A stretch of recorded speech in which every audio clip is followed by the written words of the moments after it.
Good evening and welcome. It's another Wednesday live here on the GRAPPL YouTube and the GRAPPL Patreon. For tonight, we're going to test a few things out, make sure people can see and hear me. It looks like it's working on the Patreon for me. I think we might have some slight issues with the chat displaying in both places, but I've had dual screens going.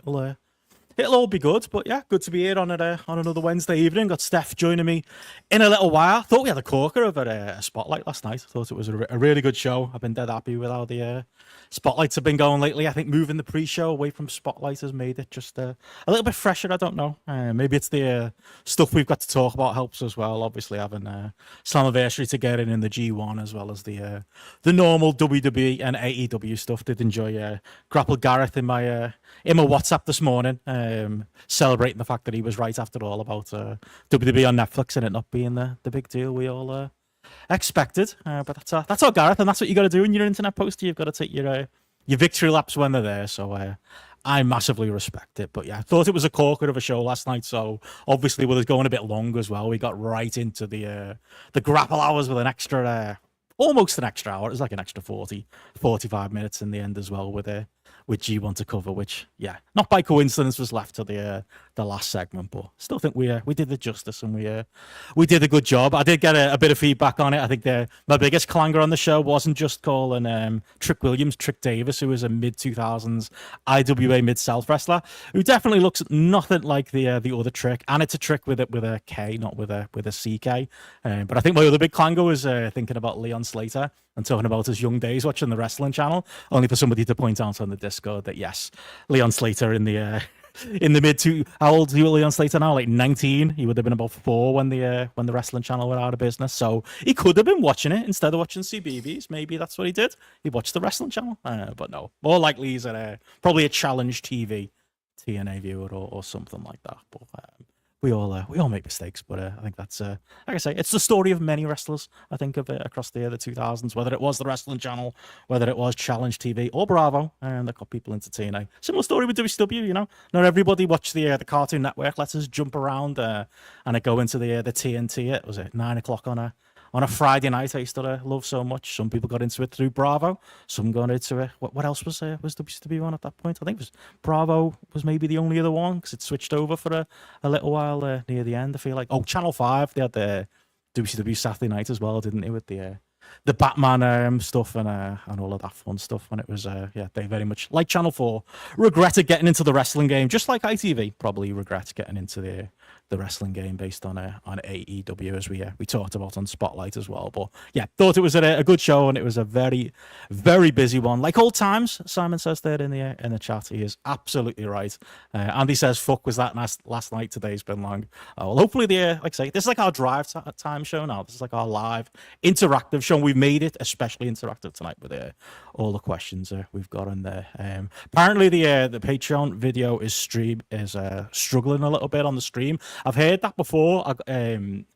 Basically, to give you the behind the scenes, I did a survey with Patreon when they were thinking about doing live audio and video. I'm not Joe Budden. I'm not making $1 million a month or whatever he makes from Patreon. But every now and then they get in touch with us small creators and ask us to do tests with them. So I did do like a test and it was more of a Q&A than anything. Just gave them my thoughts, and my thoughts were basically, it'll never work. Everyone's on YouTube. Don't bother.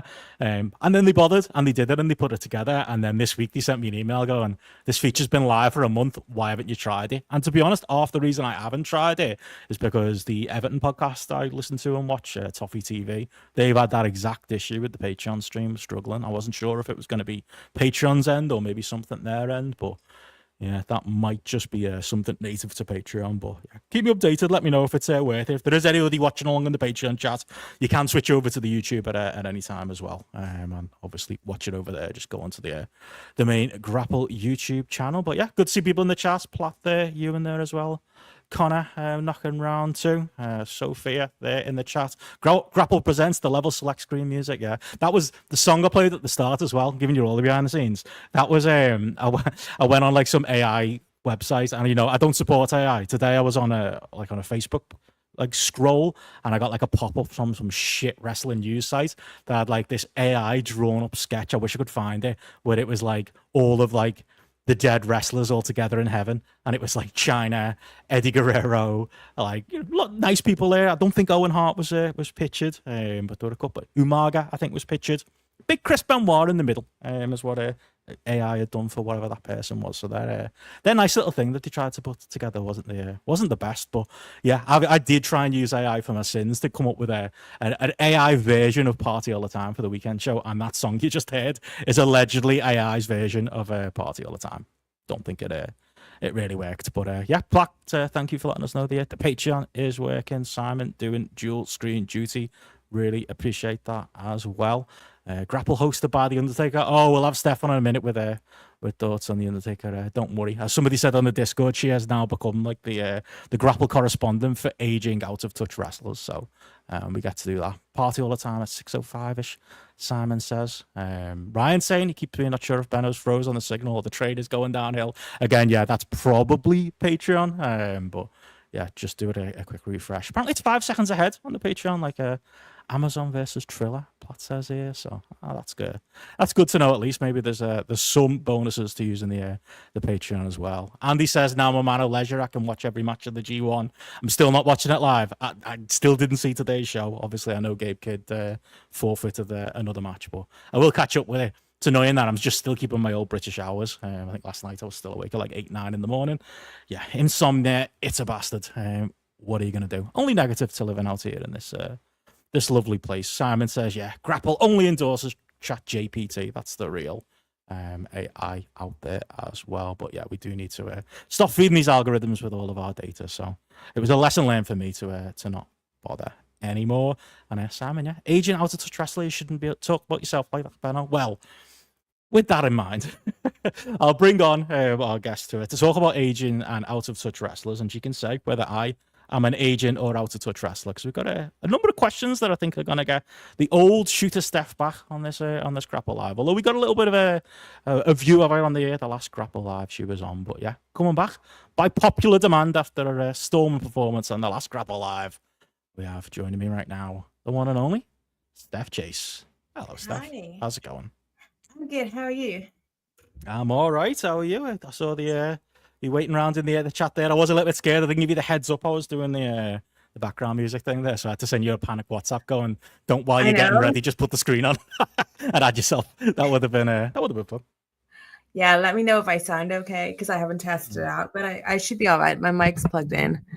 It sounds okay. You sound a little bit quiet to me, but that just might be my end. Let us know in the chat. But I don't know, you're the second most famous person I've spoke to today, based on like the feedback I've had on the Discord and stuff. I had a lot of questions. A lot of people got a lot of stuff they want to ask you. But I mean, you pale in comparison to the great Action Kid who I did bump into yesterday, which I know you're jealous about as well. You did say to me, didn't you, at one point that like I was literally going on about this last night to Steph on the phone.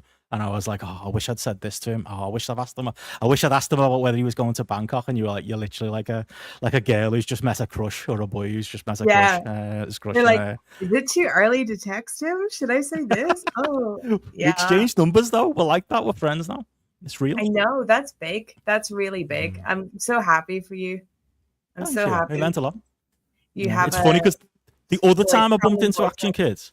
If people don't know, he's like in New York. Like he used to do walk around New York stuff. Now he's like me. He's out here in the east part of the world, East Asia, and he's like literally Southeast Asia. He's like, last video I think he posted, he was in China or something like that. So I didn't even know he was here. It wasn't even like last time where I pretty much stalked him, where you'd put on you were watching his live stream while I was in London, telling me exactly where he was, and I did happen to just be walking that direction. And I was half, I say that I was half looking for him, half just on the way to the tube stop, and then I bumped into him anyway. So this time was a little bit more natural. But yeah, you were in. I remember that you were in the YouTube chat with your mum telling everybody that that was me. Yeah. You just been to a show, right? Yeah, Rory and Mom, live podcast. Yeah, you went to Rory and Mom. Nice. Yeah, but no, that's really crazy. I think he was like the first kind of walk around YouTuber that you introduced me to. I think the first like travel person was Vegas Ruby, Travel Ruby. We went to Vegas. That was a big thing for me. It was like all like hair and a couple of the walking ones. Yeah, so maybe that was the intro. He was second. And then you find like New York equivalent of her, kind of a guy. Yeah, but his is more walking. But yeah, super cool. I can't wait to maybe meet him when I'm over there. Meet your heroes, folks. That's what it's all about. Lovely. Well, maybe lovely, not all of them, but you know, if they're sure. if they're a nice YouTuber, why not? If they're a wrestler, probably not.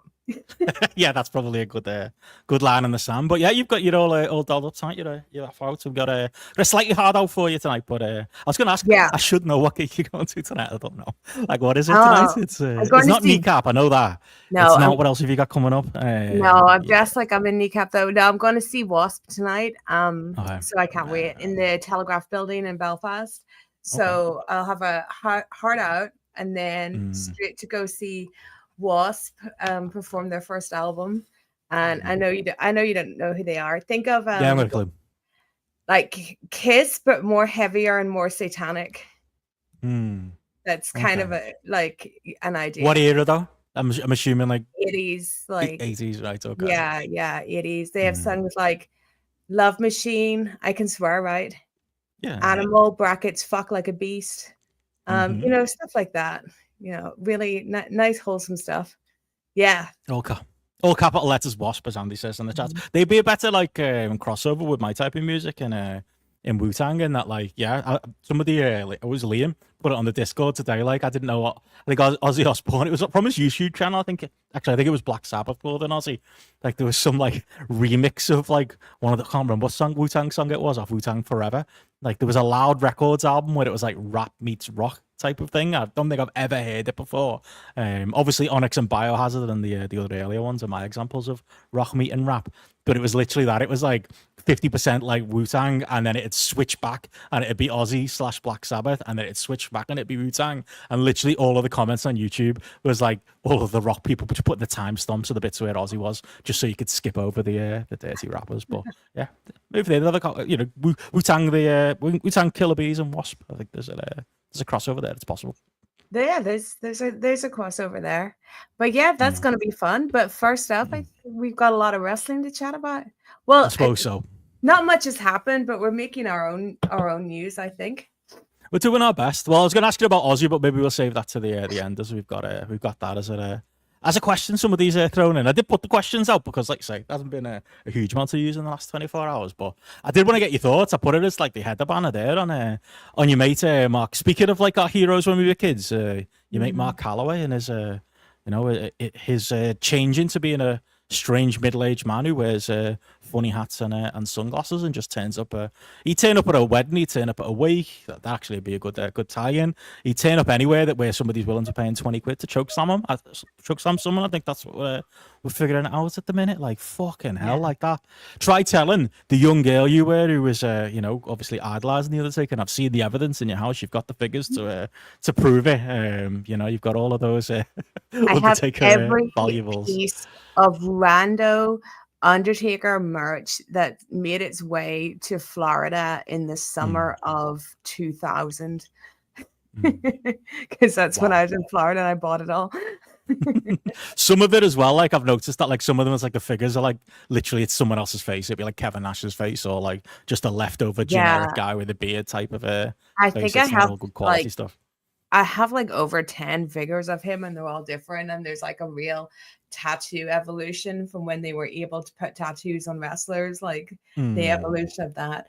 But yeah, Mark is one of my few let's say heroes that I've never got to meet. I've never met him except on a group Zoom call, which doesn't count if you meet someone on Zoom. Oh, I remember you did that. I forgot about that. Yeah. Did you get a question in? I can't remember now. I did get a question in. I can't remember now.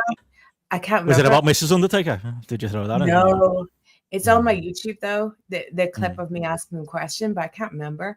But I mean, how the mighty have fallen. Like, what's he at? It's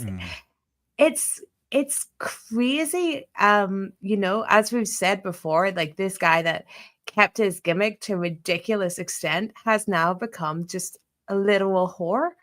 Like for anything and getting involved in NXT, Trick Williams, all this stuff, the podcast, his tour, a terrible stand-up tour.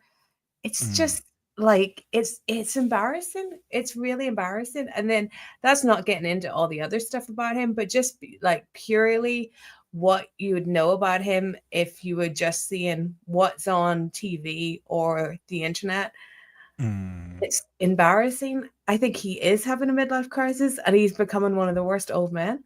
I don't know if I'm like brave enough to have on air the conversation we had the other night about his wrestling takes, but I mean, you can go there because like that's the thing. Like even like, I mean, it does feel like a lot of it's like people want to blame the wife, don't they? When they go, oh, it's Michelle McCool doing it all. Like I said to you, I'll say it out loud. He is literally your mate, and this happens with men and women. To be completely equal about it. But he's your mate who brings his girlfriend everywhere, or he's your your female mate who brings the boyfriend to the girls' night out. Like he is just that. Like I like because even this podcast now we had like that co-host bloke who I actually didn't know the fella was. It was always weird that he was kind of like. Remember when they interviewed Trump of all things? yeah, And they had Kane there as well, didn't they? As well, and then there's just this random bloke asking the questions for him. Like that's all good. So it was like he was like the main host, and then Undertaker was doing like the kind of like the Bruce Pritchard to Conrad Thompson thing. And now Michelle McCool has like just took that bloke's job. And like even like obviously I'm not listening to the Undertaker podcast, but on the GRAPPL YouTube, we do subscribe to pretty much every wrestling channel ever. So if anybody ever looks at it and goes, "Why are you subscribing to that problematic wrestling channel?" We just subscribe to everything because I like to see what the world of content creation is up to. that's your excuse. Well, that's my excuse, but literally, like, his videos will pop up sometimes, and all the comments are just like, "Get it off the show," because he'll be like trying to tell a story about like, "Oh, we were playing dominoes backstage, and like, some jobber looked at Fatu the wrong way, so we locked him in his locker room or whatever fucking shit story he's telling," and she has to relate it to herself every time and be like, "Oh, but in the era I was in, wrestling was very different." It's like, no, I'm sorry. Nobody wants to hear from you. Nobody needs your stories here. Like nobody needs you putting in on everything. She's awful. Like from the little bits I've seen it and heard about as well. But that's just him right now, isn't it? Like it's like maybe it's a money saver. Maybe it means all the money's coming to the household, and whatever money lost in the pandemic apparently is being funneled back in through all these fucking endeavors. But like, there's no depth he'll go to at this point. No, they're both super boring people as well. Yeah. Like that is the thing about. Go on, say your take. Do it. Be brave. Well, Come on, tell me. Well, one of the things about the Undertaker, firstly, is like I was a really huge fan when, like, between the ages of like 11 or so to maybe when I was about 13, 14, went off him a bit. But when I was a super huge fan, I did have all these, not like I did have some fantasies about him, but like ideas of what kind of a man he might be because we knew so little. And it turns out he's super boring. Like there's nothing cool or interesting about him. And Michelle's a boring person too. Like as much as, I think she is like strong arming her way onto the podcast, but at the same time, like, he's the one that married her, Yeah. Like wife number 3. He's super boring. He's super boring. I'd rather hear from his first wife and Sarah than from Michelle, though. I want to hear all that tea. Actually, that might be the only interesting thing about him is the tales his first wife could tell. But he's got all this knowledge, Steph. He knows all this stuff about wrestling. So surely everyone should listen to him and take his stuff on board. No, go on, do your Eddie Guerrero, do your Sacred Cow. I know someone in the YouTube comments the other day with that. So go on, make it. I don't think the Undertaker knows anything about wrestling. Like, I love that. I don't think he does. He knows about a certain type of wrestling. I'll protect you. I'll help you. Okay. He knows his wrestling. He knows his character. He knows his how era. to be the Undertaker. Yeah. And how to wrestle in that big man style. But in general, I don't think he knows anything about wrestling. Like, I think he's the equivalent of someone that worked in a shop, then deciding they know everything about the retail industry. Like, he just doesn't. I feel like you've known some of them people. He's also like isolated in the WWE system for like most of his career. Obviously he was Mean Mark and everything, but he really did completely live in the WWE system, so everything's totally blinkered as well. And I just, and like, you know, having him on this LFG show and whatever, like this guy just doesn't have a wrestling mind, just like he doesn't have a personality. And who wants to hear his takes anyway? Like a lot of these wrestler podcasts can be quite bad, especially when they get into the realms of like actually talking about wrestling, because like a lot of guys expose themselves. But I don't really want to know. Well, I don't really know who wants to hear this big old guy that did this very niche specific gimmick, like very niche specific gimmick, give any kind of takes on what it is to be a wrestler, what you need to do, because a lot of the kind of main attributes, like he doesn't really even have, other than that he was given a character he could portray really well, and he could probably portray him really well, because I mean he is a boring cunt, and it was quite a silent gimmick for a long time. And a lot of his, like he was good, like he was good, and he is, you know, up there in my favorite wrestlers. I'd argue, but go on. But a lot of his success is circumstantial as well, and just seeing him try to be this like wrestling oracle or whatever, like I mean, I don't know how much he's like, for example, talked about AEW or whatever, but I wouldn't give a fuck what the Undertaker thinks. I wouldn't want to hear it. Yeah, no? he could. I don't think he could put himself in that brain space where, like, because obviously, you know, he did stuff before he got to WWE, WCW, obviously being a big part of it. So he knows other wrestling, but then he was in that system forever. Like Simon says here, he was middle management, basically in WWE, but like he's middle management, like, you know, in real life, who thinks he knows everyone because he's been around for years and probably has no other interest in life.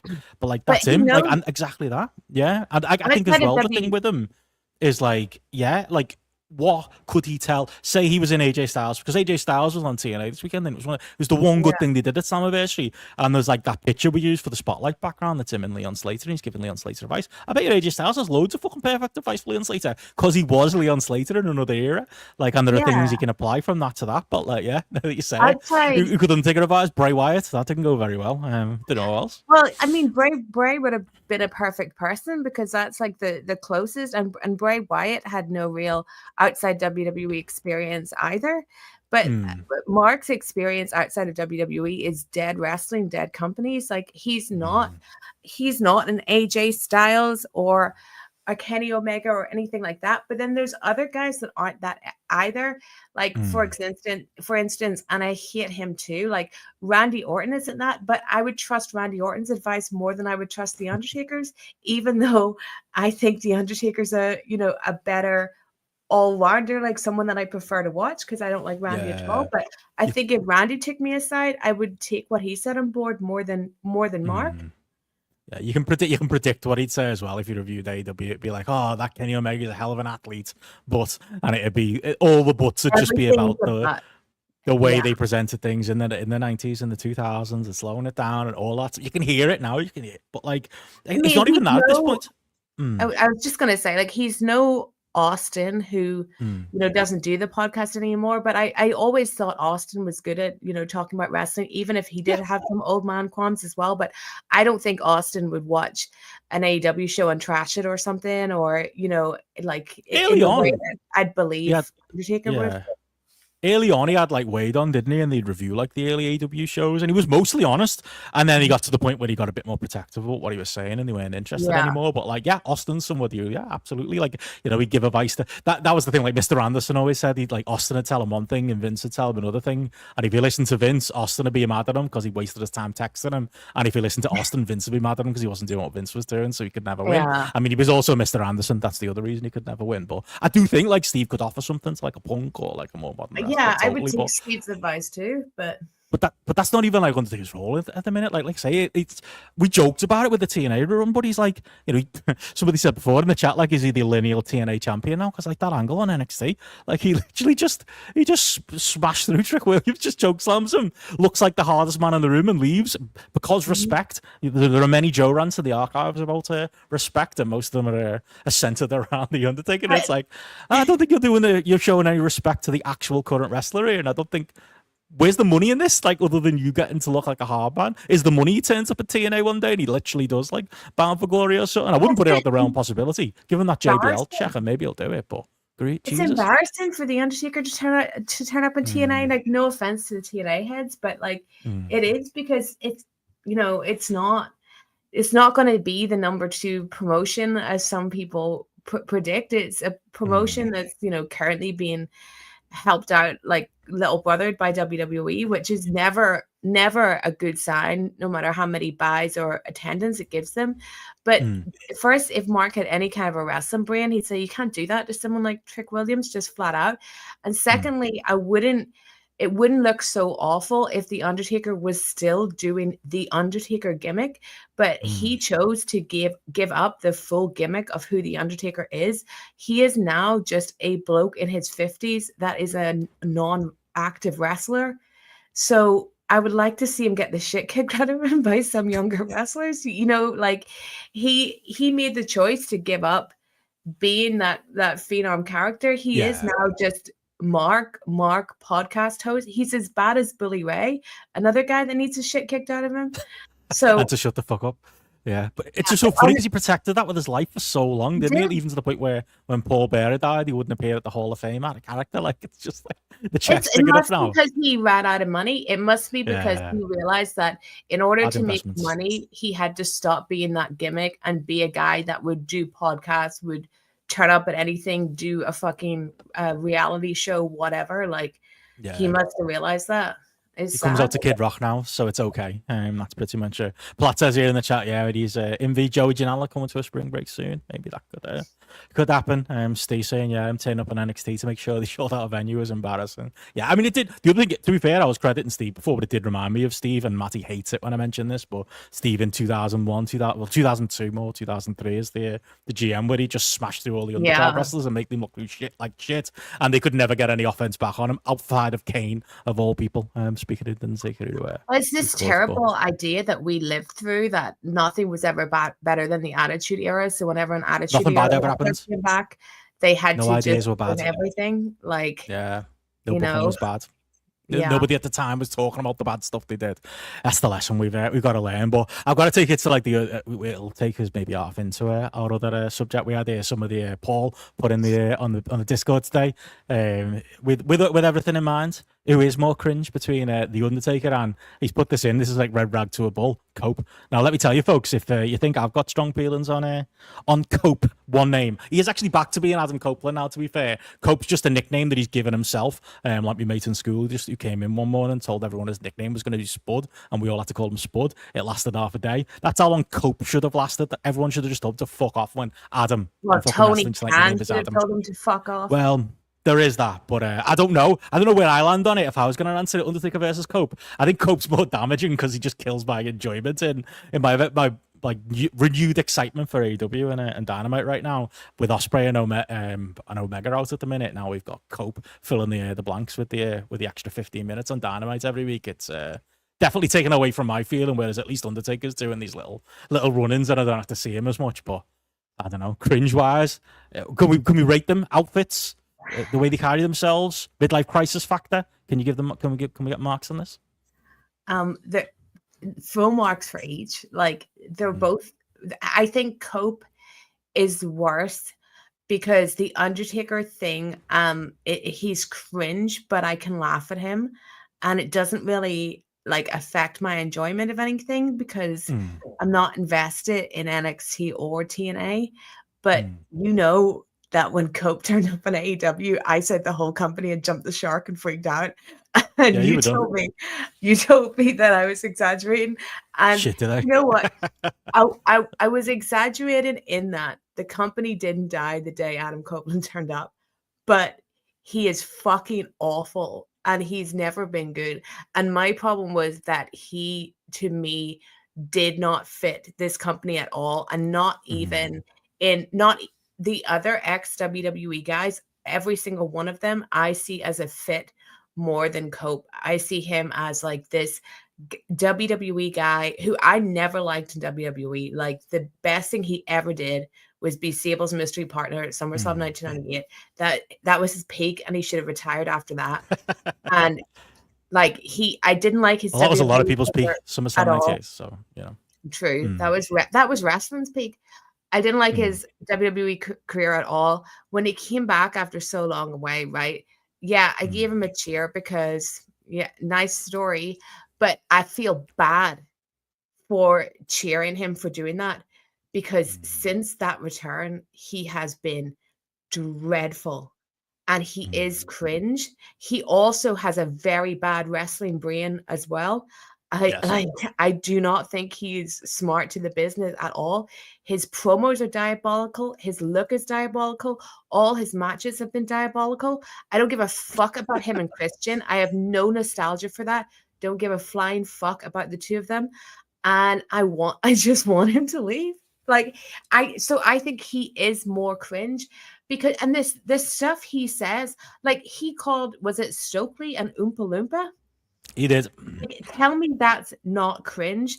I add on some of the previous stuff he said in promos. Like that is bad dad behavior, like out of touch dad behavior that he comes out with these lines. He's got awful. dad brain. He's got dad brain, but the worst part about it is he's got like Vince McMahon dad brain. They both got it. They both got like that WWE brain thing going on where like they can't help but like go back to that. But I would argue Cope is more damaging because he's doing it on the youthful, exciting product. I guess that's NXT allegedly, but still. Tony's a fool for hiring him. Like we know that Tony was a big fan of Christian, and like that's fair enough. And there's something about Christian, probably because of his TNA run, and maybe because of the fact that he was like never, near being the guy or whatever. Yeah. You're like, okay, yeah. Push the cruisers, he's smaller. Yeah, I'll give Christian a go. Christian is, he's charismatic, he's a good talker. Christian's like lame friend then coming in, like him signing Cope. It's terrible. I was reminded today when I was listening to the wonderful What Culture Lads preview Dynamite. I think it was it was the Dynamite preview where they brought up William Regal and his funny lines he would have towards Excalibur on commentary. Where he was like flirting with Excalibur and just like talking about how awful it all was. And I mean, Tony should have never hired William Regal. He got bought in by that. But I don't think Cope is like as evil as Regal as a person. But it's same thing to me. Like you're just taking on another guy who's a fucking dead weight WWE carny type. And I have no desire to see him. He was terrible. He was terrible at the pay-per-view. None of his shit makes sense. He just wants to do something Christian. Let them fucking team together in Toronto and then please put us out of our misery and show Cope the door. Every time he comes out and he let the fans like indulge him and the song goes and he lets it go and he does that again. Anyone that indulges him is in my shit list. Like it's so seriously, get this man gone. We thought that was gone. The whole sing along with an old middle-aged blonde Canadian wrestler thing in AEW, but it will never go away. Edge is keeping it alive. But yeah, I'm going Cope. I threw a poll in there on the YouTube. Let us know by the end of the show who's more cringe, Taker or Cope at this point in their career. They're both so cringe, but Cope is damaging because this is like just quickly to say. Hangman winning was awesome. Obviously, I've been annoyed by Moxley for like a really long time. But Hangman winning is awesome. I think MJF's been awesome. Swerve is awesome. There's so many. Will Ospreay, of course. Kyle Fletcher, Takeshita. What has historically dragged AEW down time and time again is old men / ex WWE men. So the like euphoria of Hangman winning and then oh fuck, Cope is here and then you wonder what other people might turn up. It's like you have to just get rid of these guys. Yeah, and that's it. It's the whole Dixie Carter to Paul Heyman conversation where it's like, all right, you can have one. Maybe he can be the one. Maybe we can have Cope hidden, as Ewan says there in the chat, hidden away with Christy and doing a tag thing. And as long as all of the other young, amazing wrestlers you just mentioned there that are giving us the great feel, I wouldn't pick Cope gave as us that great all in pay-per-view. Oh, I know, but like if there has to be one, and there doesn't have to be one, but apparently there Yeah. does in Tony Khan's brain. Maybe that's the acceptable face of it if it is buried in the tag division or something. Because, like you say, I know I've never seen you at least in a while so high on like the positive end of all the good stuff AEW are doing. So we can't let Cope drag that down. But I'll let them have one old man, and it can be Dustin. Okay. There you go. Yeah, he can work too. He can still go. He's arguably better now than he was even in 1986. Just listen to Benno Hamlet to hear that. He's probably the oldest guy they have. I think he's the oldest, and I'll keep him. And the rest can go join Vince McMahon's upcoming Republican Wrestling Federation. The other funny thing as well is just on that last note on the NXT Undertaker thing, like if they did that, if they literally didn't give the belt to Santana just so they could do a shit angle with the Undertaker, oh look, there's our belt with an angle with the Undertaker on NXT, like that's even more embarrassing than it looked like going in. I don't know if you've seen Santana's been saying today, like his whole family was there, and he was like, you know, he wasn't really kayfabe, but he was kind of shooting because he'll, as you know from interviewing in the past, he wears his heart on his sleeve, and he was just kind of like, yep, feels like they let the air out of the balloon there, didn't it? Yep, that's exactly how my family felt. Yep. Santana, really deserves it. People shouldn't get things because they deserve it in wrestling, but he does, right? And if they did that to him just for some fucking Undertaker angle. Damn. Yeah. Oh, Billy Gunn can get in the bin. Sorry, he's 5 years older than Dustin. Yeah, that's the thing. Did you know that me and Pamphlet were talking about this on WhatsApp? Shawn Michaels turned 60 this week. Yeah. In fairness, Billy Gunn looks better than he does, and I wouldn't have thought that watching those 1996 in your houses. But there we are. Shawn Michaels is now his time. Shawn Michaels is now the same age, pretty much, that Jose Lothario was when he was managing in WWF in 1996. That's where Shawn Michaels is in the world. I don't know if he looks better or worse than Hans Moleman, but he's pretty close. It's pretty close. You're very down in what 61. Sorry, you're down in what Shawn looks like. For me, it's like a leave your hat on situation, and that's all I'll say. Now, does Undertaker get that or no? Or we do just Shawn? The Undertaker had a very brief window of hotness. Was it when he was ginger? And the window is long closed. No comment there. I appreciate that. Anywho, moving on from there. The other big subject we're going to talk about today, it ties into a question from Roddy McCants here as well. He says, first off, he asked me if I'm okay with the weather. Yeah, all good. I think he meant me. I don't think he meant you. There's been storms and floods and stuff in Vietnam, but not in the area I'm in. It's been all good other than the grey skies, but not seeing much of it with the late nights I've been doing lately. But I'm okay with the weather too. And Steph's okay too. There you go. So that's good. But he says, yeah, he'd like to know how you're feeling on the legacy of the Evolution shows. Saw an article on Time that said Evolution 2 is a bittersweet moment. So has anything changed between the two shows in 7 years? Which was a big talking point I wanted to have. 7 years of an unneeded Evolution. But do we think the great matches are enough to cancel out the negative feelings surrounding the event? And obviously the Saudi show stuff he mentions there as well. And do you think we'll see Evolution 3? And that kind of ties into a question from Platt, or a point from Platt, really, which kind of says, yeah, look at the difference between 2018 and 2025. You see like a Toni Storm who went from Mae Young final in 2018, and here she is now in 2025, main eventing technically, all in, and obviously Rhea Ripley, who's in the NXT UK dark match on that first Evolution. So wow. Yeah, look where she is now. So the women themselves have moved up, but have the company moved down? We got some AEW related questions on it as well, but what was your general feeling coming out of it last week, outside of just like talking midlife crisis, just talking at what Stephanie looked like on telly? I watched Evolution, and I watched the pre-show as well. Did you watch the pre-show? No, I don't think so. It was a busy week.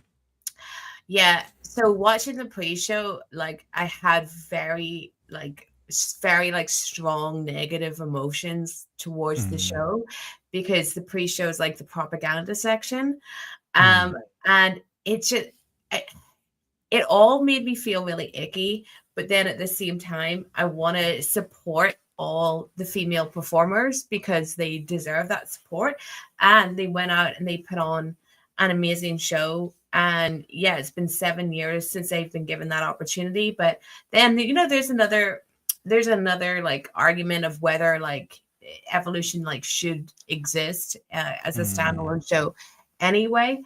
But I felt like watching the pre-show, like they would just say and like all awful revisionist history, like shite, and like really, like I think at one point, I think it was Jackie Redmond. She said something like, "There'll be no bra and panties matches tonight, and no one will be wrestling in mud and stuff." Oh. And I'm just like, as someone that lived through the bra and panties era, like you're mentioning that as something that was happening in the 2000s still, you know, and for you to like have the gall to mention that, like, please pat us on the back because we're not throwing these women out to get their evening gowns ripped off is ridiculous. Like, they're not talking about something that happened in the 60s or 70s. Like, they're talking about very recent history that, you know, we were teenagers to adults through, which is mad. You had, obviously, and it's not her fault, Jessica Carr saying she's the first female referee. Like, they had a whole thing on the referees, and she said that. And I feel like I feel bad for her that she, like, those words are being put in her mouth, because I'm sure she knows that she's not, and then she's put out there to say it. But also, you're having her say that so people can Google that too and find out, you know, the truth about that as well. If you want, those Rita Chatterton stories will be hopefully right at the top of those results. I think people, maybe you know, they've done themselves a disservice there. Yeah, maybe they're the opposite of what they're intending there will happen, hopefully. But yeah, it is gross, absolutely. Someone that, to his credit, Tony Khan helped out when he didn't need to. So stuff like that made me feel so icky. And then, of course, there's Stephanie, who, like, I don't know, like the revenge on Stephanie is taken out by her person and stylist always.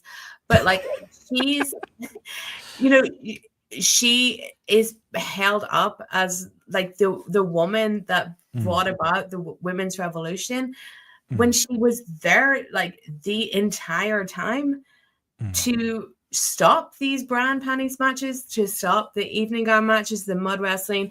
And then when that did stop, to stop the 5-minute matches and the women's match being taken off WrestleMania and stuff like that. Or like, what was it, like Snoop Dogg Playboy Battle Royals and stuff, you know, like she was there to do that. And it was only public pressure that dragged WWE into not even like the 21st century, but like the latter half of the 20th century, because how long have other sports been letting women compete at a proper level? So like all that stuff was just so gross. And then, of course, there's the fact that the company is in the middle of a sex trafficking lawsuit. So like you add that to it, that this company where like this went on, even if it was like, let's say like just Vince or whatever, he was still the head of the company. He's still the creator of everything. And so you add that to then all these like lies and misogyny throughout the show. And then it starts, and the women I thought were all great. Like, they put on great matches.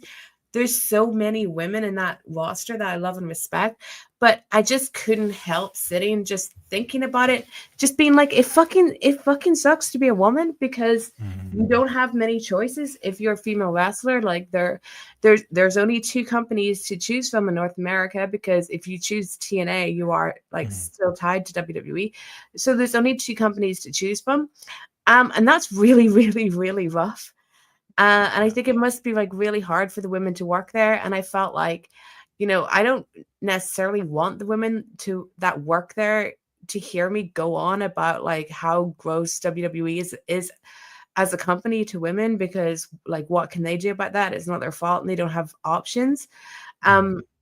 But anyway, I thought that Evolution was a great show. I thought like that was the most positive publicity WWE have, but they still fucked them over by how they rushed it. They did it on this night, you know, where there's this Beyonce concert, all these other things going on this weekend. Like, Goldberg's out there annoyed, thinking he was used as a pawn in a game, and so were the women, and like the women more so, because that was a whole pay-per-view they were building up. And like, that wasn't fair either. So I'm not really sure that like that much has changed for women in WWE, because even if they're getting more matches and more time, they're still kind of like tokenized in this way of like, oh, we're going to have a whole women's event, and you don't even build it up properly, you know. Like I guess something fell through with Liv Morgan and Nikki Bella, and then Nikki just gets in a battle royal and stuff. Like it just felt so poorly planned and so rushed. But how the performers are, like I knew they'd go out to like prove a point, because they know that, like, unlike the men, they have to go out and work that extra bit harder, like to prove a point every time. Because when a show that's built around men, like Saturday night's men event, is lackluster, like it's okay. But if the women's show bombs, like critically or whatever, then it becomes a conversation that women are shit. Yeah, you know, like that would be the conversation. It feels like Triple H is like drag kicking and screaming into this, because like it's like when he gets pushed, he got pushed, didn't he, about like the lack of like African American talent on WWE PLEs over the last 2 years, and it's I don't see color, I treat everybody equally. I'm sure he says that I don't see sex, I treat everybody equally. I'm sure it's the same arguments that he'd make, and I bet you this Evolution show was in no way his idea, but like that, you kind of could feel that in the way it was like used as well. It was like something the marketing men came up with rather than something he creatively wants to put both barrels into. I do wonder, because I think Triple H was good with women in the NXT era. Yeah. And I was thinking, like, what's changed? Because, sorry. Ryan Ward is gone. Maybe it's that. Well, I think he's gone anyway. I don't think he came back, did he? I just wondered if it was like when he got NXT, he needed to make his mark. So he did it by signing a lot of indie guys. And then he thought, what else it does Vince do in a lackluster way? Women's stuff, women's equality. So, you know, I'll get like, and he had the 4 horsewomen. He had Becky and Bayley and Sasha and Charlotte. And then he thought, like, I'll really push that, because the first like proper women's match I remember watching and felt like it was a wrestling match was Charlotte and Natalia, you know, with Brett and Rick out there. And I think I'm now just thinking like that whole thing like was just a gimmick. He just thought like, what can I do to set NXT apart? Like, what can I offer that definitely a gimmick offering? And the indie stuff was a gimmick. Really yeah, like, but there's like, no way really bad, because he's in charge now and he's not doing half as good a job as he did down there. Yeah, there's no way like he was really watching PWG. I mean, obviously that was Regal who was twitching at the curtain, but no, he really rated these people more. He just went with it because it made it babyface him, didn't it? And that was the difference. Like, his entire career, he was a gobshite who only cared about getting himself over, and like it was at the expense of those types of guys. But then he had the opportunity for those types of guys to represent him, so he treated them well and like used it to his advantage. And I think he's done the same with the women. But like, it kind of brings us around to like that kind of the question of like, you know, a couple of people kind of asked, like, Zahid asked who would headline a third Evolution. Paul was asking, should AEW do their own? But like, you can kind of tie them all together to like the original question there and kind of go like, should anybody need to at this point? Like, no. It's somebody asked us that when I think it was when me and Andy were on it. It's a hard one for me to answer as not to make you the women's wrestling correspondent, but like, it's like that question of like, well, it shouldn't be needed, but you actually kind of have to because of like how far back, you know, things were, you know, way later than they should be in any reasonable sport. Maybe that was the argument in 2018, but is it the argument in 2025? Or does it literally, as you say, just purely exist for PR reasons? And here you go, here's your fucking women's show, piss off, will you? Yeah, I think we're going to get another Evolution because the PR was good in that one. I mean, it all started because the women can wrestle in Saudi anyway, you know, really. So I think we'll get an Evolution 3. I don't think this is something that should be needed in 2025, but wrestling. And then what was the other part? Should AEW do one? Are they in better shape, would you say? No, I think Tony is a dreadful booker of women's wrestling, as you know, like that. You always say it. It just feels like he doesn't like it, doesn't it? And he's just doing it because he has to. Yeah, I don't think Tony likes women's wrestling. I don't think he likes women as people, like flat out. I do not think that Tony has any care for any kind of woman's cause. So I wrote an article ages ago that said that AEW was on a cusp of give divas a chance moment, and they're still on the cusp of that. Like, he still doesn't give enough TV time to women. He's so hugely invested in everything to do with Toni Storm, from her beginning story with Mariah May and up to what we saw with Mercedes. And that's amazing. That's done a great thing. But the division as a whole is lackluster. He'll probably throw a tag belt at it and think that solves something, but it won't. He made a lot of bad decisions, I think, with signings early on. He just doesn't give them enough good storylines. The Athena stuff will always be, I think, something I would love to get to the bottom of why she was stuck in Ring of Honor for so long, because it was beyond a joke now by the time she's actually now made it to like main. She's in a good spot now. Let's see. Pardon? She's in a good spot now, obviously doing like the Toni Storm stuff, and like we finally got there. It always felt like he just forgot about her. It was almost like it wasn't on purpose, but it was like that kind of. How it gave away the game of what he really thinks. That like, oh, you made time for all the other ROH talent, but not her. Yeah, but not her. Like how he forgot that he hadn't signed Willow to a contract. Yeah, well, there is that. Yeah, there's that. But no, I think when I say like the AEW women's division is in bad shape, or I don't mean the talent that they have. It's just Tony's booking of them. Should we mention Britt Baker? Is there any update on Britt Baker? Because I always want a chance to talk about this. Go for it. Like, yeah, she's always conspicuous by. I mean, I'd push back a little bit. I would say the AEW women's booking has gotten better. A lot of it's happened on Collision, unfortunately, and again, that gives you an indication of where they see it in the world.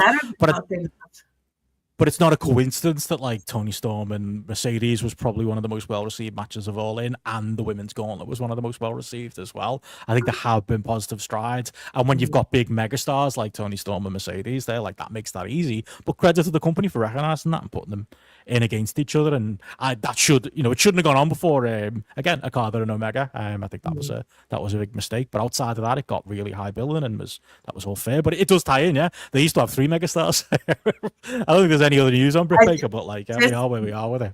Yeah, if we turn on Dynamite and there's still only one women's match and fucking Cope is getting 15 minutes, I hope the people of Chicago riot. Like, seriously, it's people like him eating up the time that you could actually use to do something with the women's division. Britt Baker, do you ever think she's coming back? I don't think she is, honestly. It's great mystery that I'd like to get to the bottom of. It's like we're talking about Tony's investment in Toni Storm. He had a huge investment in Britt Baker, and something happened there that really seemed to change their relationship. But his, and I'm not talking about anything to do with her and Adam Cole, because when they were still dating, his relationship with Adam Cole seemed really good, but he seemed to like quite quickly like drop her as a favorite. And I miss her from AEW, and she was a huge part of early AEW. She was literally the only woman getting booked, and like getting booked well, which is a huge problem in itself. But I would love to know the truth. I think that Britt gets a really hard time when people talk about her. And I think some people have said some shit about her that is totally out of line and none of their business, and is just like character assassination. I think that she's a very like strong, confident woman, like, which is great. And as I said to you before, like when that company started, because they didn't have a woman's legend, a woman had to step up and say, like, I'm going to be the one. And Britt was that woman. And I just think it's like sad how everything with AEW like appears to have ended. Now, it could be that she's had another health problem as well. But like the last time we saw her was this whole who cares thing with, Serena Deeb and stuff. And the wrestling was bad. The talking was bad. All the performances were bad. That last run. Yeah. But, and maybe it's and there's a lot said about Britt, but like Tony's man management has never been great. So I just would wonder what the real story is, because little issues become bigger issues than they need to be, and or get left to fester and don't get dealt with. Like that's a story you always hear. his man management is bad enough when he has to talk to male wrestlers, but he can't. Well, they were dead close at one point, weren't they? Like that was all he kept going on about. So imagine him having to like sort out an issue with one. It's just It's just odd though, because there did seem to be that personal relationship at one point. Like Adam Cole and Britt was like his original, Sammy and Ty Mello. Like, well, remember my theory that he only became friends with Britt because he wanted to sign Adam Cole, and then when he signed Adam Cole, he didn't need to drink. Adam Cole was the real apple of his eye. Yeah, he didn't need to drink what do you call that, seltzer with Britt anymore. Maybe there's something to it. So to those questions, any take on who would main event potentially if they do another Evolution or do another AEW one? I couldn't even really say it. Yeah, it seems like a bit far. Could they bring away. Ronda back for WWE? Could AEW bring her in? They should do that. There you go. If Ronda relearned how to wrestle, I'd take her back. That is an issue. I think it'd be cool to see her in AEW, but it'd be another problem where Tony would absolutely latch on to her and then forget about all other women. Like, so that would be tricky. I don't know who would main event Evolution 3, but if it's in a year's time, let's say, then I would just be boring and say Rhea Ripley, because she's just clearly like their person, like their woman. To Platt's point, doesn't that like crystallize it all? That like she's as big a star as a lot of like most of the men. Like, she's one of these biggest stars, either sex. And then in AEW, Tony Storm is one of AEW's biggest stars, and like Platt said, like they're two people who were on very low totem pole at the point of the first Evolution, and here we are. It's almost like some of the individual wrestlers have risen despite the climate. And they made stars of themselves. When Rhea Ripley first appeared, she looked nothing like she does now, and WWE did not want her to get tattooed and stuff, but she wanted to. Well, Vince. Vince, and like Vince like her whole image and gimmick is, how many girls do you see dressed up as Rhea Ripley at any WWE show? Yeah. And then Tony Storm's a different person now, and Tony Storm did that all herself too. So Mercedes said that in an interview today, like how much like she respects like Tony becoming the gimmick and like how good she's gotten and wants to work it again. And totally agree. Dre says All in Texas was great. We agree. We did a cracking review of that. Massively loved it. Rhea Ripley, Bianca Belair would be a great one. Yeah, massive star. So as Ewan says there in the chat, but I mean, moving on from there, kind of Zahid did ask a couple of other questions as well, which we'll get into. He asks, is there any word on Orange Cassidy's status? I don't think I've got anything on that. You'd be the one who may. And are you thinking Mox, this is a question for Steph, will stay in AEW longer now that he sees revitalized as an actor? You still sticking to that? I don't know. I think the fact that he didn't disappear immediately after the pay-per-view tells you that he sees his legs in this, and he's going to be able to do whatever he wants for as long as he wants. Maybe, but because a lot of people told me that his contract is not up at the end of this year, but I still was saying that he'll leave because he'll crash out.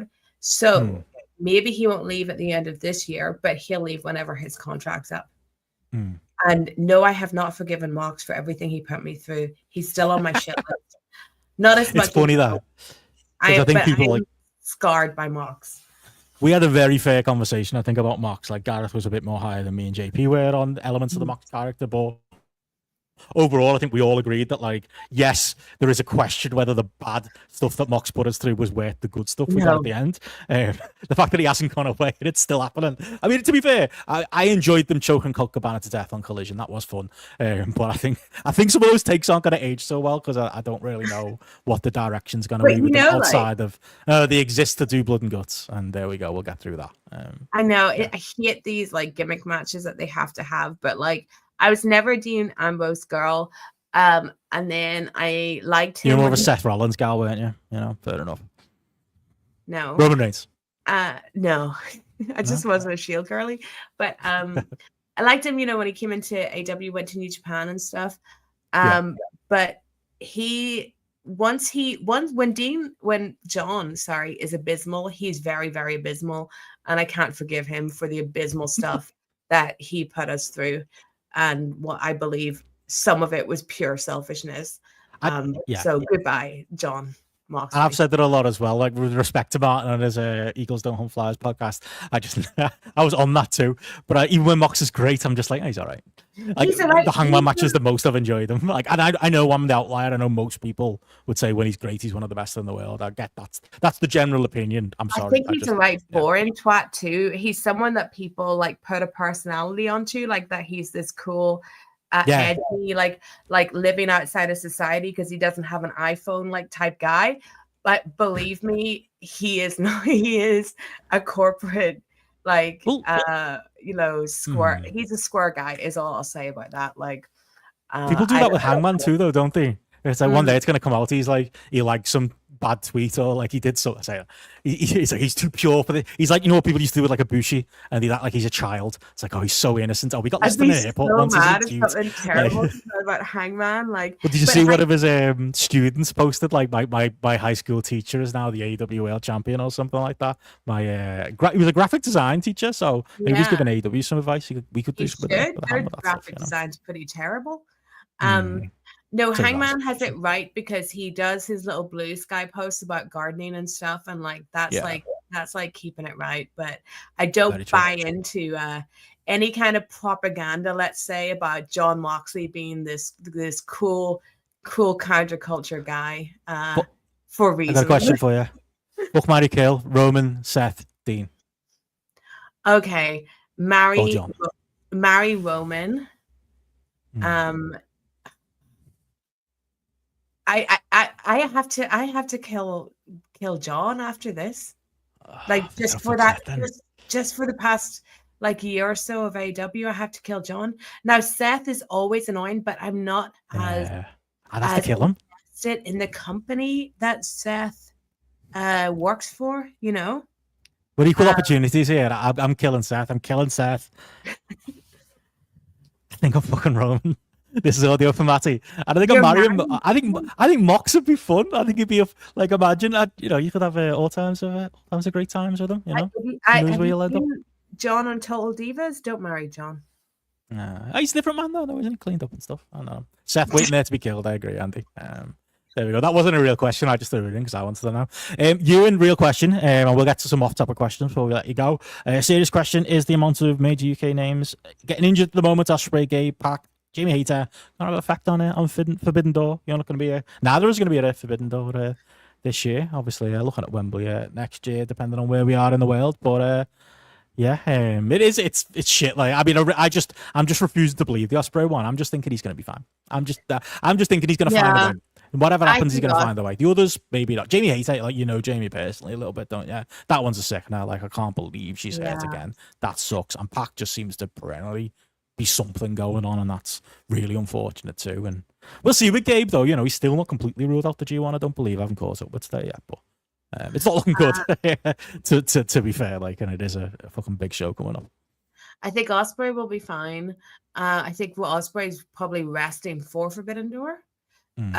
I don't know enough about Gabe's situation, but fingers crossed for him.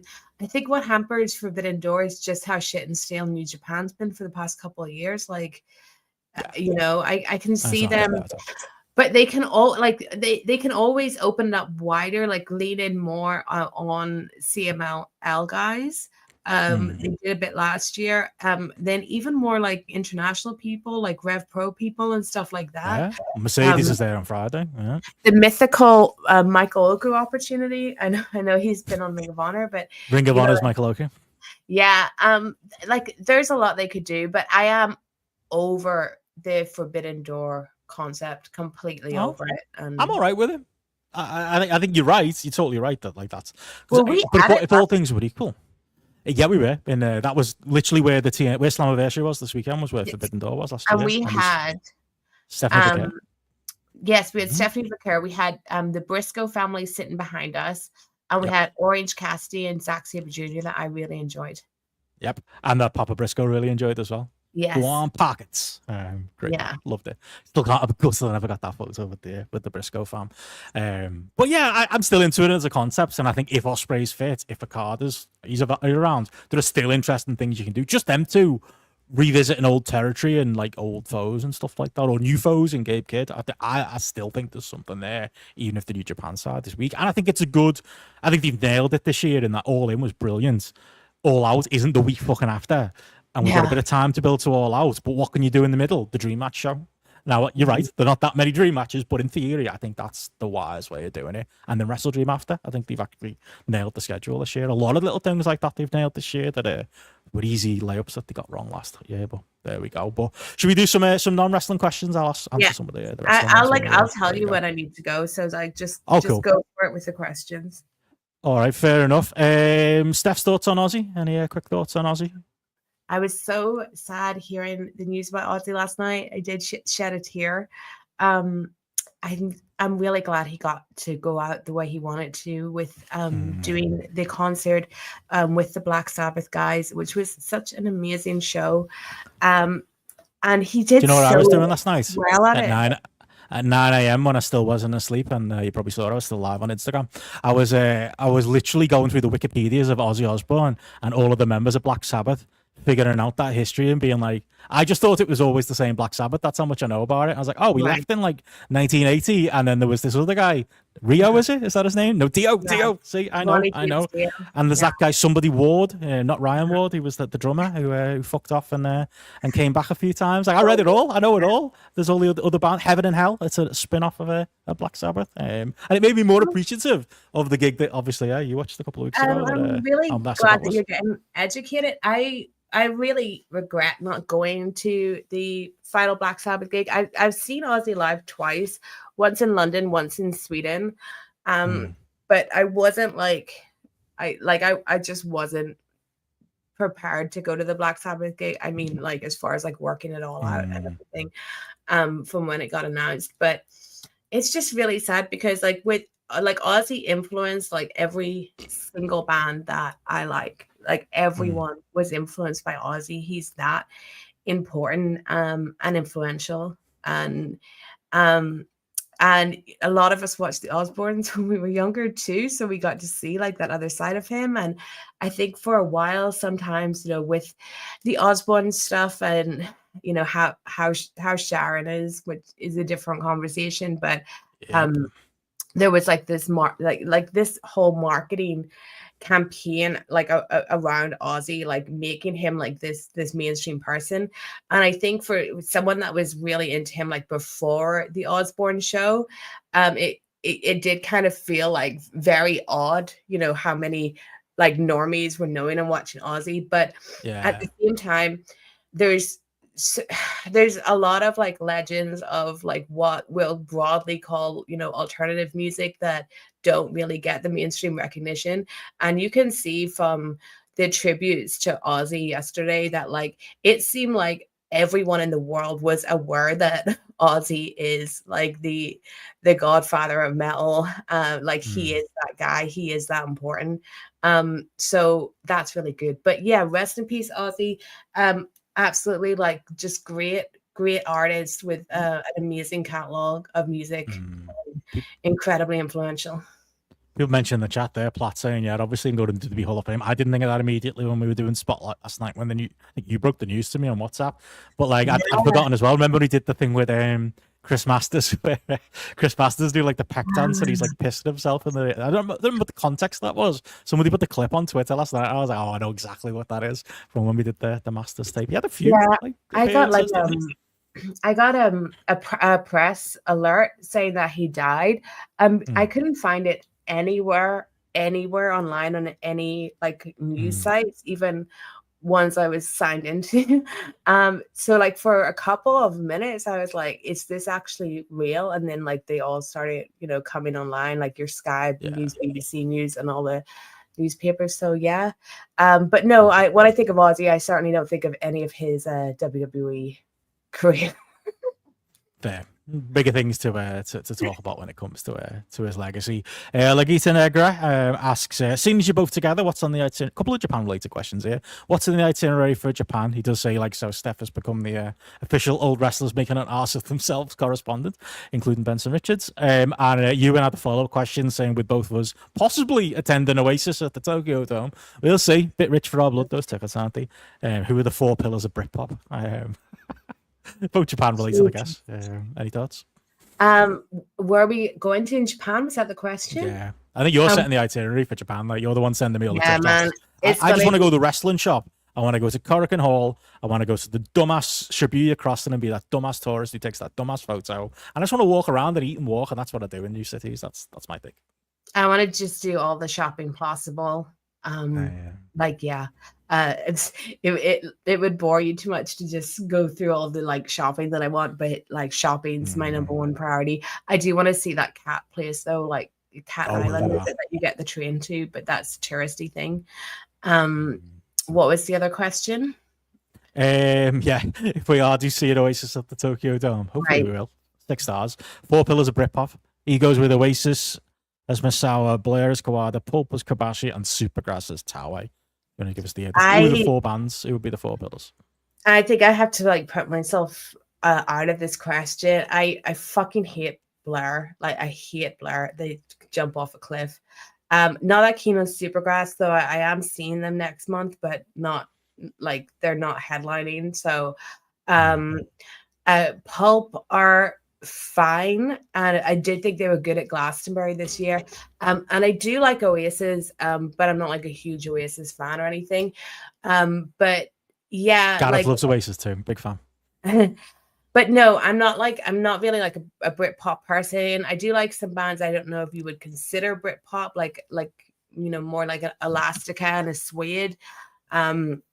But yeah, when I was growing up, I was the first band I was like heavily into were Placebo, who kind of hit in about 1996, but they weren't like Britpop. They were kind of like an alternative to that like lad/ladette culture. So anyway, I don't know who the 4 pillars of Britpop are, but definitely not Blur. Just Oasis on their own. Yeah. Blur are one of the bands that I'm trying to get Apple Music. I thought about Gorillaz. I do like some Gorillaz songs. I'm trying to get Apple Music to know people I hate, so to never play them when it's just shuffling music for me. It's a long list. So I have said things like speaking to my intelligence on Apple about how much I don't like Blur, and the other person is Ed Sheeran, who I despise with all my being. Another off-topic one, Rob Poulin, who we met at that. I've met him a few times, but you met him at remember the Coventry TNA show? Oh yeah, to him a bit there. So did Steph watch the recent Drag Race All Stars? Oh Christ, you're never going to this gig. And if so, what did she make of the winner and all the social media backlash? I'll just lean back. There's nothing more pro wrestling than Drag Race, by the way. I still don't like it and I won't watch it. But everything I hear from you, Drag Race is now as predetermined as pro wrestling based on All Stars. I did watch All Stars. I thought the bracket idea was really, really good. The first bracket was awesome. I enjoyed the second bracket. It did get like a bit tedious, but I thought it was like the most rigged season ever. I hate Ginger Minge in a way that I hate John Moxley. That's a person. That's a character, by the way. Just to say, that's a person. Yeah, and it's MINJ for everyone trying to Google it. Ginger, I'm not saying I don't think Ginger is a good drag queen. Of course, she's a good drag queen. She's on Drag Race, but she's a very boring, like safe drag queen. I can't believe that Snatch Game was so fucking boring, and she won so many things that like she didn't deserve, and it just became all about Ginger. Oh, and of course Georges, who RuPaul is in love with for no reason. So I thought like so many queens, it was just unfair to like a boss favoritism. And stuff like that. So the season left a really sour taste in my mouth just because it was so inevitable that they were going to give a crown to Ginger. someone who has been on the show, what now, like 4 or 5 times, and it's just like not at the level to be an All-Stars winner. Like, I'm sorry, but she's not. And it just made like, and then to do the lip sync like for the last episode was fucking stupid. To bring back oh my god, what's her name? It's gone out of my head. This could be the weekend show with JP, and I go, oh yeah. I can't believe I've lost her name from my head, but I have. Bringing her back was stupid. So yeah, it was all like really bad. It was all really bad. Quick thoughts on EastEnders, where you're up to? What year? I'm sorry if I upset anyone about Blair, but they are absolute garbage. Oh well, and speaking of where I started EastEnders was when Paul Daniels, the guy from the Park Life video, died. So anyway, I started EastEnders in this year. So I'm watching 2008 EastEnders, and I actually just watched an episode before we came on here. I'm just going to quickly tell you what happened. Roxy and Sean got married, but not before Ronnie tried to stop the wedding by bursting in and saying that that they can't get married because Sean's certifiably insane. And then she ripped up the marriage certificate, but it was okay. They were able to make a copy. Oh, and also before their wedding, Roxy and Sean had sex in the office of the registrar because Sean was going commando. That's basically the reason why. And then they had a wedding party at the Vic, and then Peggy, oh my god, Phil Daniels, sorry, Peggy came back from holiday with Ronnie and Roxy's dad Archie, despite the fact that a few weeks ago Roxy told Peggy that Archie like cheated on their mom multiple times, but was also evil. And Peggy was like, he's always been nice to me. And now Archie has come to the Vic and he's getting married to Peggy. Phil thinks Ben is gay, basically. So he's stopping him from tap dancing. Don't know how that'll turn out in a couple of years. But anyway, Phil's instinct. And what was the other big thing that happened? Oh, Stacey and Bradley are back together. Jack and Tanya are together. Oh, and of course, Lucas, Denise's ex, the father of Chelsea, is in town. And apparently he's a changed man. But yeah, I'm watching 2008 EastEnders. I've seen it all before, so I know how it all turns out. But it's very funny to watch. Now, you've told me there are EastEnders podcasts. Are there retro EastEnders podcasts? And if not, when are you and Joe starting one? No, there's EastEnders not. flashback coming through, and where? There's not, but I would actually like love to talk about this in the podcast.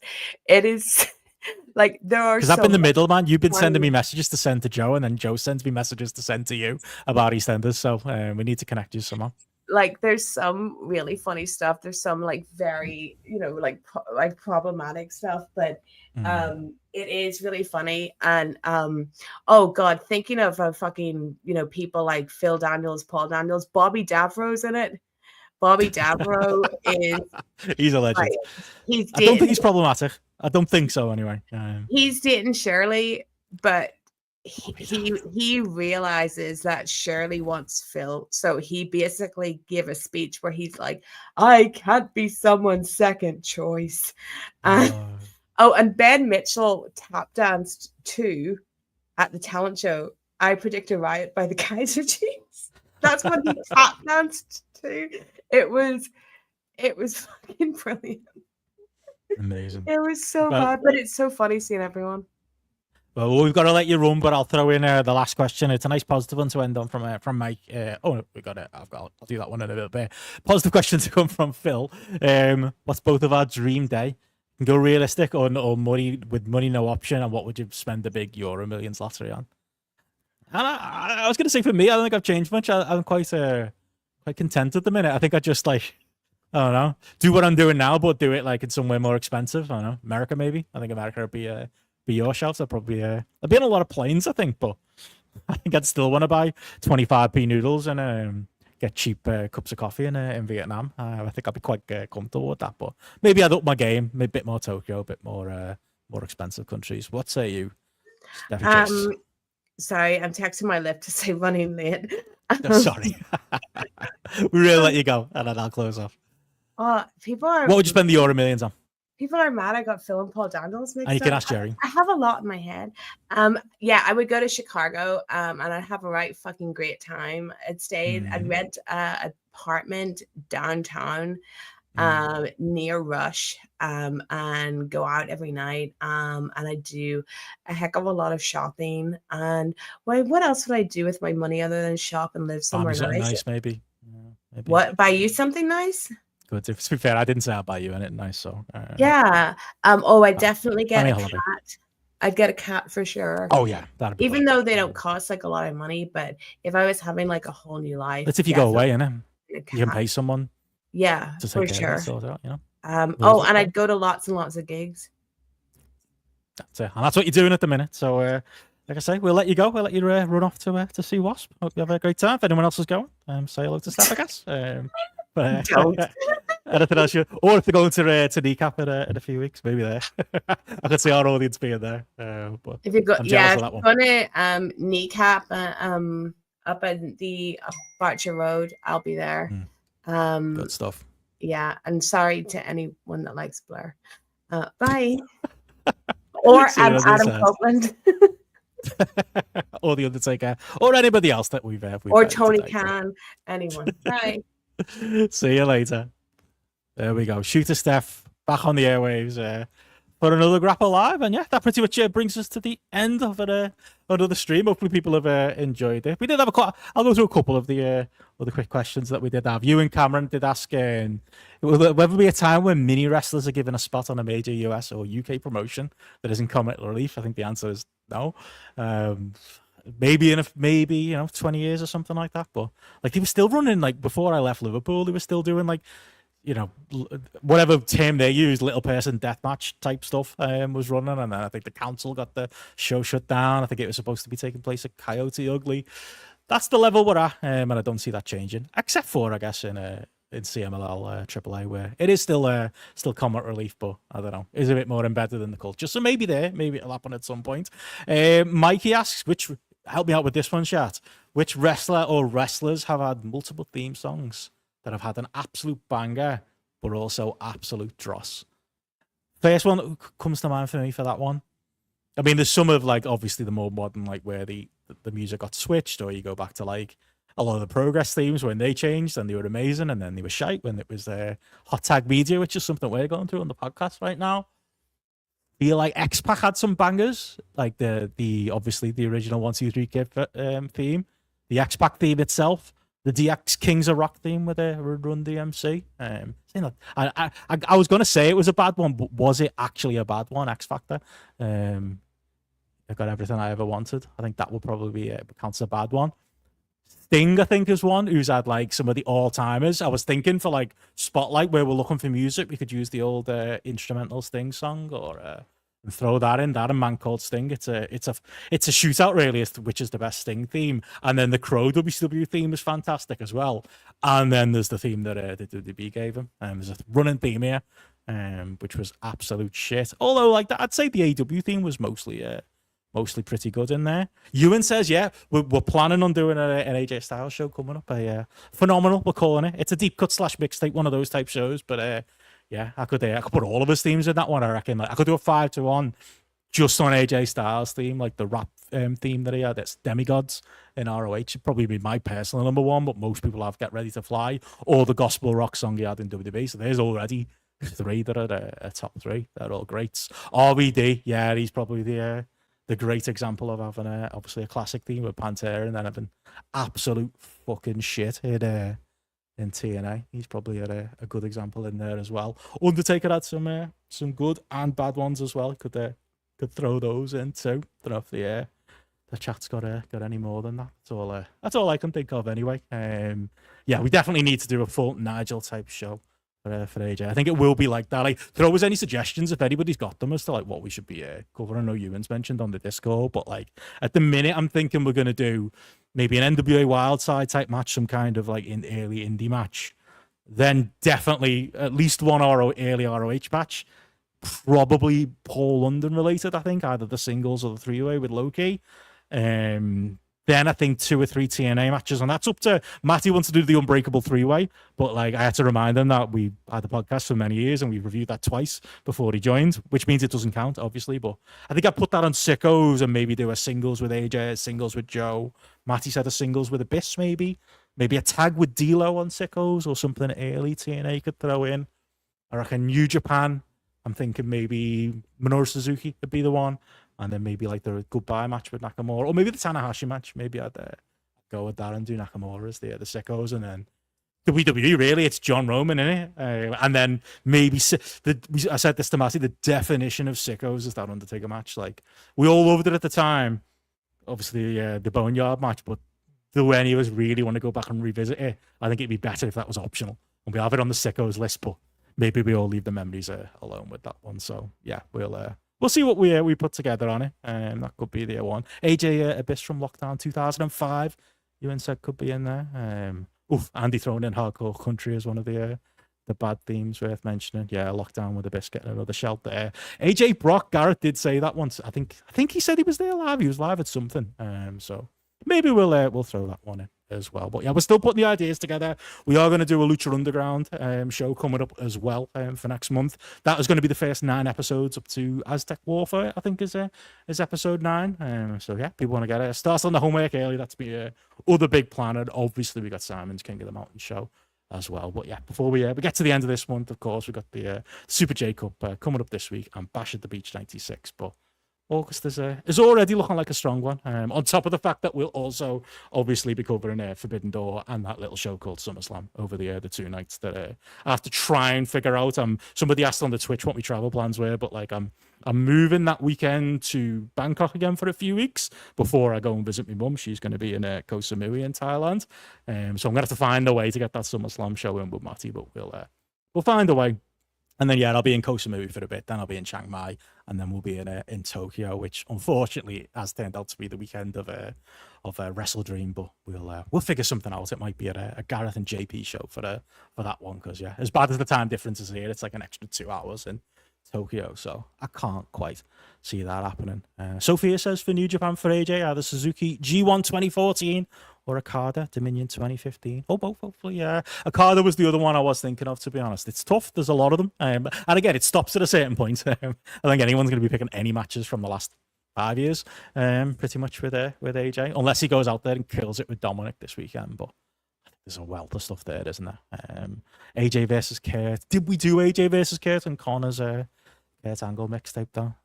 We might well have already covered that, but no. Exciting stuff coming up. We'll also have obviously the FPL's back, so people haven't seen, get yourself on the new crap FPL app with the new crap rules that they've put in. I like the double wild cards. I like the double chips. The fucking African Cup of Nations thing, absolute garbage. But yeah, I'll be recording with all of the lads really who are in the GRAPPL Draft League, including Matty, who's trying to weasel his way back into the Draft League. I think we're putting him at League 2, and we'll see where we go. But I think there might be a couple of spots in League 2, so let us know. But yeah, we'll be doing that live stream next month as well to answer that question. Tom says he's got a soft spot for AJ and Daniels versus America's Most Wanted. Yeah, we could do with throwing a couple of tags in there. Maybe Bobby Roode Ironman match as Ewan says as well. We'll figure it out. We'll put it all together. But like I say, that will be August, and as I mentioned, July. Obviously, we've still got a Connor show to go, and Bash at the Beach 96 as well. But yeah, I'll have another guest on for GRAPPL Live next week. Got a couple of people on the short list of people I'd like to ask.